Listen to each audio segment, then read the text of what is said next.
joining us now is Ambassador John Bolton to discuss some of these threats against him. Ambassador, thank you for being here with us. The last time we spoke about a month ago, you weren't able to kind of go into some of the details, understandably, but now you're back here today with us. We're learning a little bit more.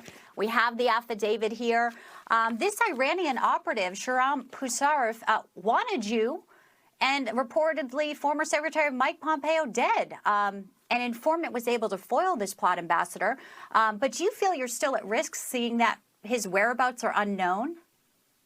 Well, I think it's really not a focus just on me. There are a number of former government officials who I think are at risk from the government in Tehran, and a number of people who are just average American citizens who have said things critical of the government of Iran are at risk of their lives as well.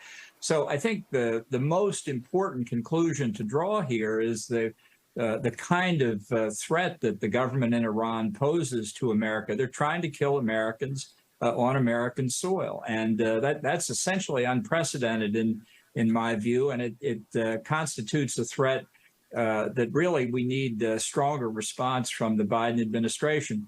You know, it's part and parcel of the threat posed by the Iranian nuclear weapons program, too. They're two sides of the same coin, and both a threat to the United States.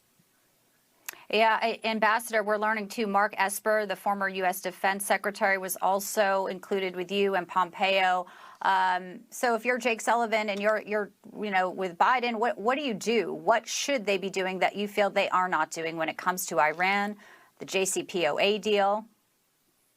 Well, I think the sum total of Biden administration policy has shown weakness to Iran and unwillingness to take a hard line on the massive Iranian violations of the 2015 nuclear deal, the concessions that the administration has made over the last 18 months to revive the deal, and frankly, the absence of any clear indication to Iran that it is unacceptable not simply to attack Americans, but to plan to attack Americans. We need more of an effort at deterrence. And these two things have come together in the negotiations in Vienna over whether to revive the nuclear deal, where the Iranians have insisted that the Trump administration designation of the Revolutionary Guards as a foreign terrorist organization be lifted, which the Iranians refused. At the same time, the Revolutionary Guards are plotting and actively seeking instruments to kill American citizens. It's been reported, and I believe that the Biden administration response was, well, why doesn't Tehran just commit they won't kill any Americans? How about if you did that, then we could lift the terrorist designation?